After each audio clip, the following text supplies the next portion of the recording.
यह योग्य पद्धति सर्वप्रथम सूर्यदेव को बताई गई। सूर्यदेव ने इसे मनु को बताया और मनु ने इसे इक्ष्वाकु को बताया। इस प्रकार गुरु परंपरा द्वारा यह योग्य पद्धति एक वक्ता से दूसरे वक्ता तक पहुंचती रही। अतएव हम देखते हैं कि भगवद गीता का उपदेश अर्जुन को विशेष रूप से दिया गया, क्योंकि अर्जुन भगवान का भक्त, प्रत्यक्ष शिष्य तथा घनिष्ठ मित्र था। अतएव जिस व्यक्ति ने अर्जुन जैसे गुण पाए जाते हैं, वह भगवद गीता को सबसे अच्छी तरह समझ सकता है। जब तक मनुष्य को अपने कष्टों के विषय में जिज्ञासा नहीं होती, जब तक उसे यह अनुभूति नहीं होती कि वह कष्ट भोगना नहीं अपितु सारे कष्टों का हल ढूंढना चाहता है, आइए हम सब भी श्रीमद् भगवद गीता के श्रवण मात्र से अपने निवारण ढूंढने का प्रयत्न करते हैं। अगर मुझसे कोई त्रुटि हो जाए तो मुझे क्षमा करिएगा।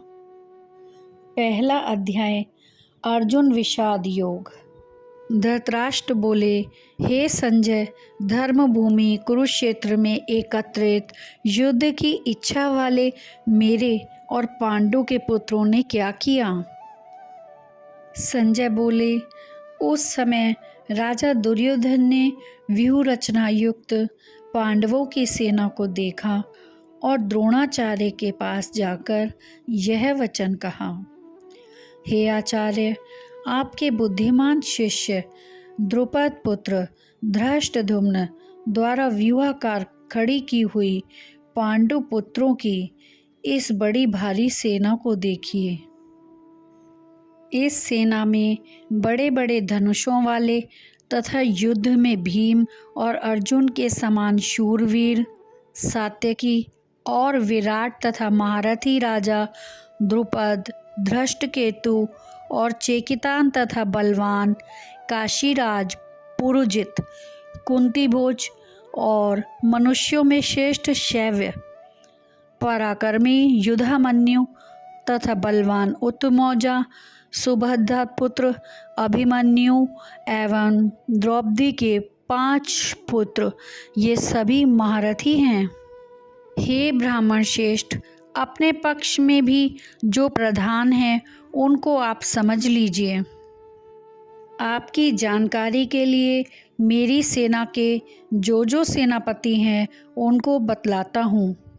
आप द्रोणाचार्य और पितामह भीष्म तथा कर्ण और संग्राम विजयी कृपाचार्य तथा वैसे ही अश्वत्थामा, विकर्ण और सोमदत्त का पुत्र भूरिश्रवा और भी मेरे लिए जीवन की आशा त्याग देने वाले बहुत से शूरवीर, अनेक प्रकार के शास्त्रों से सुसज्जित और सब के सब युद्ध में चतुर हैं। भीष्म पितामह द्वारा रक्षित हमारी वह सेना सब प्रकार से अजय है और भीम द्वारा रक्षित इन लोगों की यह सेना जीतने में सुगम है। इसलिए सब मोर्चों पर अपनी अपनी जगह स्थित रहते हुए आप लोग सभी निसंदेह भीष्म पितामह की ही सब ओर से रक्षा करें। कौरवों में वृद्ध बड़े प्रतापी पितामह भीष्म ने उस दुर्योधन के हृदय में हर्ष उत्पन्न करते हुए उच्च स्वर से सिंह की दहाड़ के समान गरज कर शंख बजाया। इसके पश्चात शंख और नगाड़े तथा ढोल, मृदंग और नरसिंगे आदि बाजे एक साथ ही बज उठे। उनका वह शब्द बड़ा भयंकर हुआ। इसके अनंतर सफ़ेद घोड़ों से युक्त उत्तम रथ में बैठे हुए श्री कृष्ण महाराज और अर्जुन ने भी अलौकिक शंख बजाए। श्री कृष्ण महाराज ने पांचजन्य नामक, अर्जुन ने देवदत्त नामक और भयानक कर्म वाले भीमसेन ने पौंड्र नामक महाशंख बजाया। कुंती पुत्र राजा युधिष्ठिर ने अनंत विजय नामक और नकुल तथा सहदेव ने सुघोष और मणिपुष्पक नामक शंख बजाए।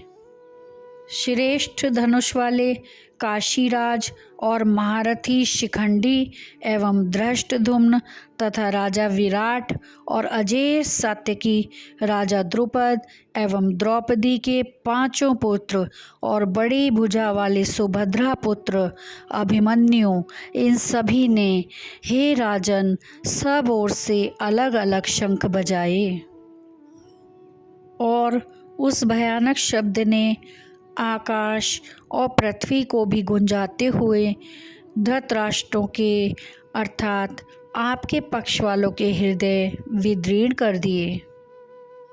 हे राजन, इसके बाद कपिध्वज अर्जुन ने मोर्चा बांधकर डटे हुए धृतराष्ट्र संबंधियों को देखकर उस शस्त्र के चलने की तैयारी के समय धनुष उठाकर ऋषिकेश श्री कृष्ण महाराज से यह वचन कहा, हे अच्युत, मेरे रथ को दोनों सेनाओं के बीच में खड़ा कीजिए और जब तक कि मैं युद्ध क्षेत्र में डटे हुए युद्ध के अभिलाषी इन विपक्षी योद्धाओं को भली प्रकार देख ना लूं कि इस युद्ध रूप व्यापार में मुझे किन किन के साथ युद्ध करना योग्य है, तब तक उसे खड़ा रखिए।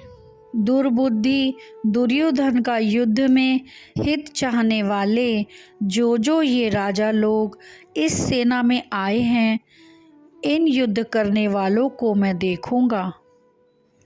संजय बोले, हे धृतराष्ट्र, अर्जुन द्वारा कहे अनुसार महाराज श्री कृष्णचंद्र ने दोनों सेनाओं के बीच में भीष्म और द्रोणाचार्य के सामने तथा संपूर्ण राजाओं के सामने उत्तम रथ को खड़ा कर इस प्रकार कहा कि हे पार्थ, युद्ध के लिए जुटे हुए इन कौरवों को देख।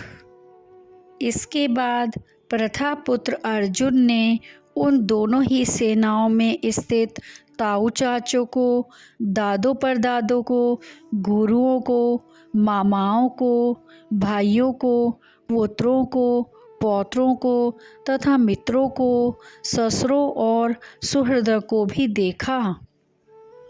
उन उपस्थित संपूर्ण बंधुओं को देखकर वे कुंती पुत्र अर्जुन अत्यंत करुणा से युक्त होकर शोक करते हुए यह वचन बोले।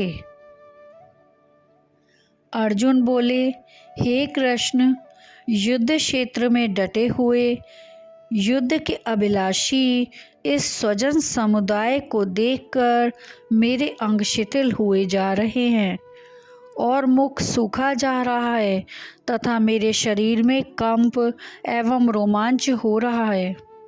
हाथ से गांडीव धनुष गिर रहा है और त्वचा भी बहुत जल रही है तथा मेरा मन भ्रमित सा हो रहा है, इसलिए मैं खड़ा रहने को भी समर्थ नहीं हूँ।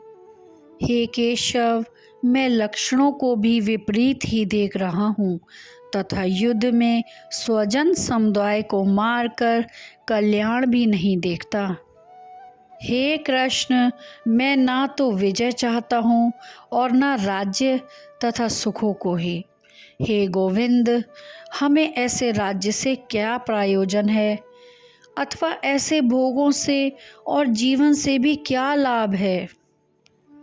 हमें जिनके लिए राज्य, भोग और सुखादि अभिष्ट हैं, वे ही ये सब धन और जीवन की आशा को त्याग कर युद्ध में खड़े हैं। गुरुजन, ताऊ चाचे, लड़के और उसी प्रकार दादे, मामे, ससुर, पौत्र, साले तथा और भी संबंधी लोग हैं। हे मधुसूदन, मुझे मारने पर भी अथवा तीनों लोकों के राज्य के लिए भी मैं इन सबको मारना नहीं चाहता। फिर पृथ्वी के लिए तो कहना ही क्या है। हे जनार्दन, धृतराष्ट्र के पुत्रों को मारकर हमें क्या प्रसन्नता होगी। इन आतताइयों को मारकर तो हमें पाप ही लगेगा। अतएव हे माधव, अपने ही बांधव धृतराष्ट्र के पुत्रों को मारने के लिए हम योग्य नहीं हैं, क्योंकि अपने ही कुटुंब को मारकर हम कैसे सुखी होंगे। यद्यपि लोभ से भ्रष्ट चित्त हुए ये लोग कुल के नाश से उत्पन्न दोष को और मित्रों से विरोध करने में पाप को नहीं देखते, तो भी हे जनार्दन, कुल के नाश से उत्पन्न दोष को जानने वाले हम लोगों को इस पाप से हटने के लिए क्यों नहीं विचार करना चाहिए। कुल के नाश से सनातन कुल धर्म नष्ट हो जाते हैं तथा धर्म का नाश हो जाने पर संपूर्ण कुल में भी पाप बहुत फैल जाता है। हे कृष्ण, पाप के अधिक बढ़ जाने से कुल की स्त्रियां अत्यंत दूषित हो जाती हैं, और हे वाष्णेय, स्त्रियों के दूषित हो जाने पर वर्ण संकर उत्पन्न होता है। वर्ण संकर कुल घातियों को और कुल को नरक में ले जाने के लिए ही होता है। लुप्त हुई पिंड और जल की क्रिया वाले अर्थात श्राद्ध और तर्पण से वंचित इनके पितर लोग भी अधोगति को प्राप्त होते हैं। इन वर्ण संकर कारक दोषों से कुल घातियों के सनातन कुल धर्म और जाति धर्म नष्ट हो जाते हैं। हे जनार्दन, जिनका कुल धर्म नष्ट हो गया है, ऐसे मनुष्यों का अनिश्चित काल तक नरक में वास होता है, ऐसा हम सुनते आए हैं। हाँ शोक, हम लोग बुद्धिमान होकर भी महान पाप करने को तैयार हो गए हैं, जो राज्य और सुख के लोभ से स्वजनों को मारने के लिए उद्यत हो गए हैं। यदि मुझ शस्त्र रहित एवं सामना ना करने वाले को शस्त्र हाथ में लिए हुए धृतराष्ट्र के पुत्र रण में मार डालें, तो वह मरना भी मेरे लिए अधिक कल्याणकारक होगा। संजय बोले, रणभूमि में शोक से उद्विग्न मन वाले अर्जुन इस प्रकार कहकर बाण सहित धनुष को त्याग कर रथ के पिछले भाग में बैठ गए। ओम तत्सदिति।